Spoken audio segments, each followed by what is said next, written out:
Imagine being betrayed by your own family, sold into slavery, and thrown into prison, yet still rising to become the second most powerful man in Egypt.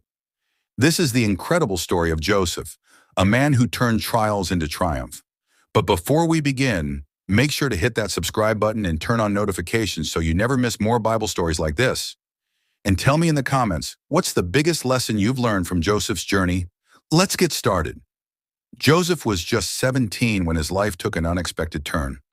Born as the favored son of Jacob, he was given a beautiful coat of many colors, a symbol of his father's deep love. But this love stirred jealousy among his older brothers. One day Joseph had a dream. In it he saw himself standing tall, while his brothers' sheaves of grain bowed before him. In another dream, the sun, moon, and 11 stars bowed down to him.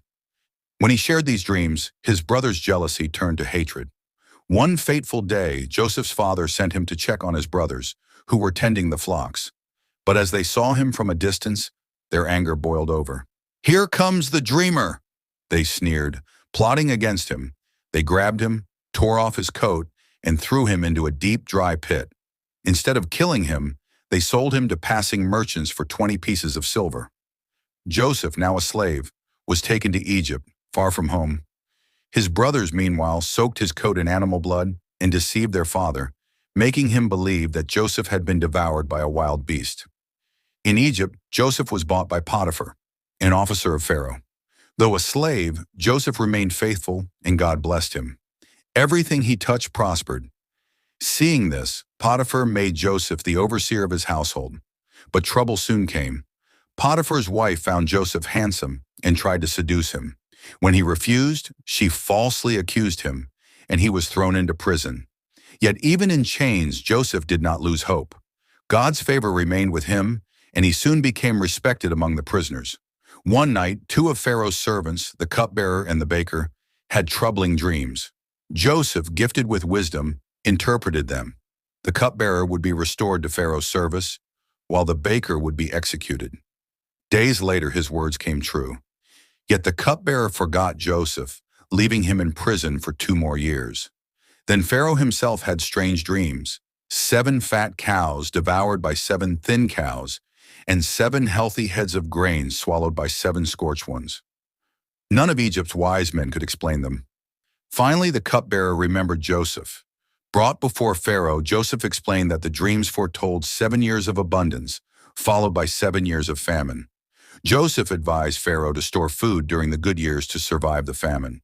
Pharaoh, amazed by Joseph's wisdom, declared, "Can we find anyone like this man, in whom is the Spirit of God?" And just like that, Joseph, once a slave and prisoner, was made the second most powerful man in Egypt. Years later, the famine spread, reaching Canaan, where Joseph's family lived. His brothers, desperate for food, traveled to Egypt. They bowed before the governor, not realizing it was Joseph, the very brother they had betrayed.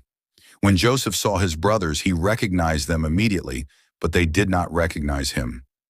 Instead of revealing himself, Joseph spoke harshly and accused them of being spies who came to see Egypt's weaknesses. The brothers pleaded for their innocence, saying they were honest men, the sons of one father, and that their youngest brother, Benjamin, was still at home. Joseph tested them by putting them in prison for 3 days. On the 3rd day, he told them they could go home with grain, but one brother, Simeon, would remain in prison until they returned with Benjamin to prove their story. Joseph secretly returned their money in their grain sacks. When the brothers discovered the silver on their way home, they were terrified, thinking it was a trap. Back in Canaan, Jacob refused to send Benjamin, fearing he would lose him just as he lost Joseph. The famine continued, and Jacob had no choice but to send Benjamin with his brothers. When Joseph saw Benjamin, he was deeply moved and secretly wept. He invited them to a grand feast in his house. Joseph arranged the seating by birth order, which shocked the brothers. He gave Benjamin 5 times more food than the others, testing if they still had jealousy in their hearts. Before they left, Joseph ordered his servant to put his silver cup in Benjamin's sack. After they departed, Joseph's men chased them and accused them of stealing. When the cup was found in Benjamin's sack, the brothers were devastated. They returned to Joseph's house, where he said, "The man who stole my cup will become my slave." Judah, the brother who once suggested selling Joseph, stepped forward and offered to take Benjamin's place, showing that they had truly changed.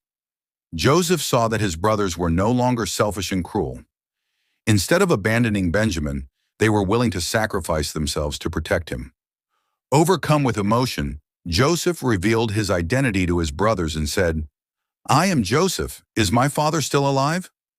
His brothers were shocked and afraid, but Joseph forgave them, saying, "You intended to harm me, but God intended it for good, to accomplish what is now being done, the saving of many lives." Joseph brought his father Jacob and the entire family to live in Egypt. They settled in the land of Goshen, and Pharaoh welcomed them. Joseph's story teaches us that no matter what happens, God is always in control. Every delay, every hardship, and every betrayal can be part of a bigger blessing. God turns evil into good. What others meant for harm, God can use for a greater purpose. So if you're going through a tough time, hold on, your breakthrough is coming. Before you go, make sure to like this video, subscribe, and turn on notifications so you don't miss more inspiring Bible stories like this. And if you love this story, check out our other videos. See you there. God bless.